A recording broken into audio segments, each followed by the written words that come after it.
In today's India, a dangerous web of hate is growing stronger, being injected through calculated web of mis and disinformation, trying to replace centuries-old everyday give and take, even harmony. Over the last decade, hate speech has moved from fringes to the center of public discourse, spreading like wildfire across platforms, rallies, and even mainstream media. This hate is directed at minorities and the marginalized, with the Muslim community being a prime target. Though it is individual men and women who are the vehicles through which venomous speeches are delivered, frenzied gatherings are organized, unchecked by the authorities. At work is an entire ecosystem.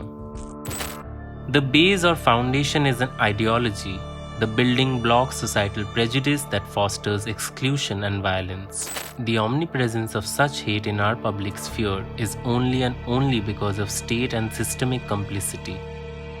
India has been a country where secularism serves as the foundational ethos, guiding communities in their coexistence and resilience despite enduring exclusions rooted in caste.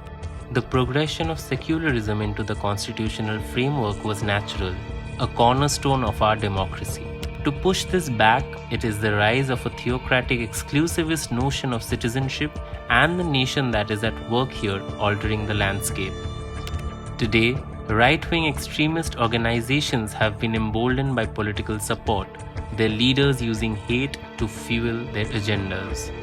Hindutva, originally an ideology focused on Hindu supremacy, has transformed into a powerful movement, spreading divisive narratives and fostering violence against religious minorities. This environment has allowed individuals like Yati Narsinghanand to emerge as perpetrators of extreme rhetoric and violence.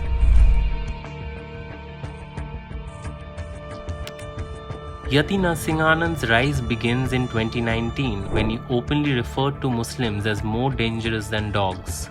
This statement, incendiary as it was, found resonance among a growing section of the population fed by half-truths and misconceptions, starved of jobs and a constructive politics.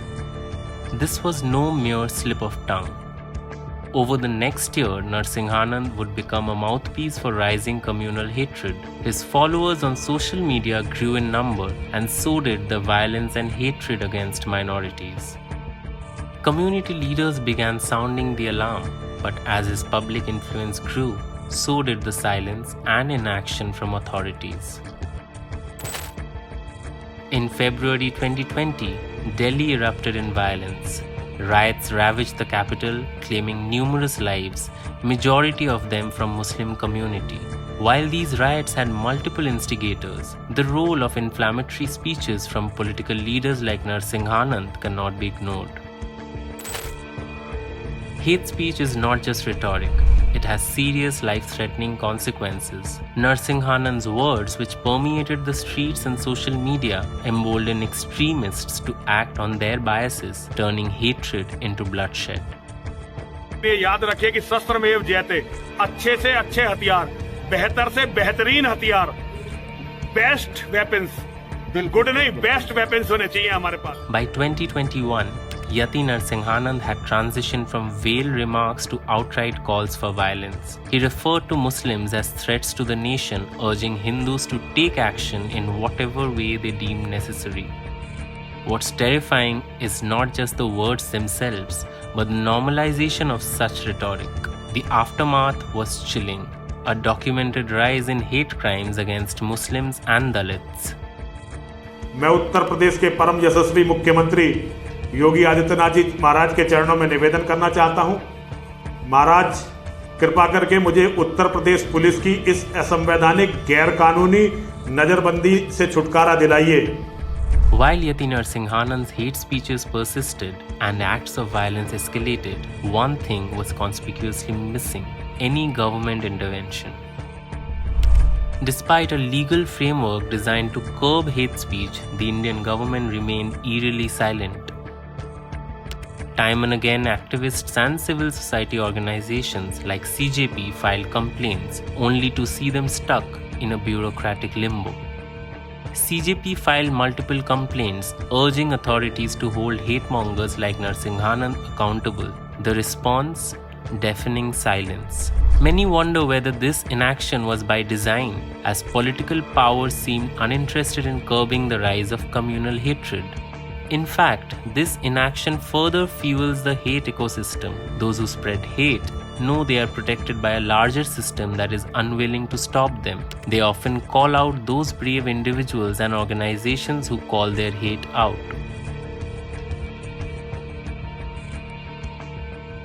But Narsinghanand wasn't acting alone.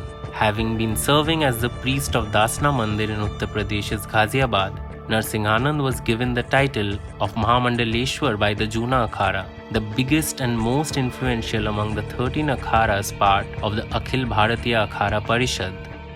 His rise was backed by a powerful network of organizations tied to Hindutva ideology.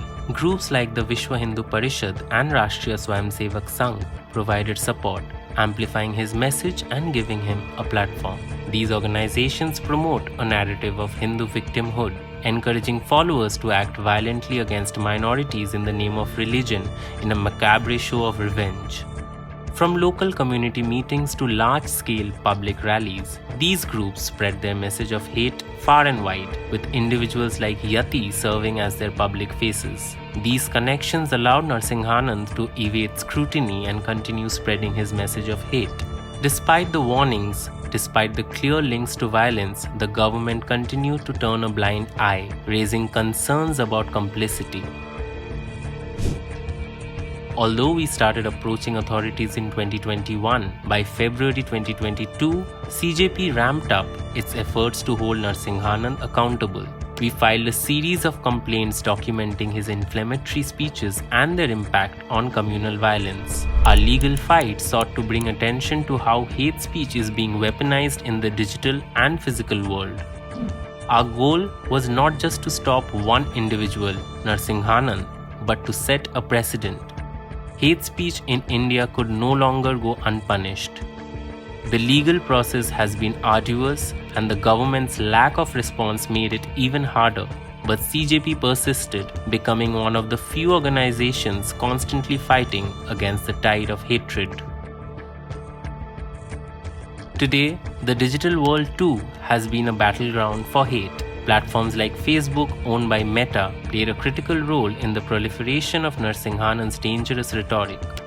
Our initial complaint to Meta FB was met with ludicrous response that the content of this hate does not violate the mega corporation's community standards, and in any case we are free to dialogue with the speaker or writer. Despite clear violations of their hate speech policies, Narsinghanand's posts and videos were shared thousands of times, reaching wider audiences than ever before. CJP repeatedly flagged these posts, but Meta's response was minimal at best.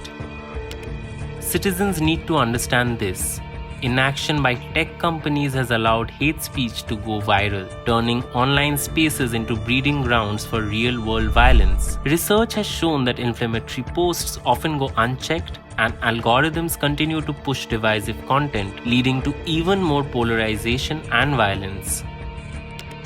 As we move further into 2024, the struggle against hate and inaction continues. Yati Narsinghanand remains a significant figure in the landscape of Hindutva extremism, but he is not untouchable. Activists, civil society organizations and communities continue to fight back. We need to respond every time soberly and inclusively.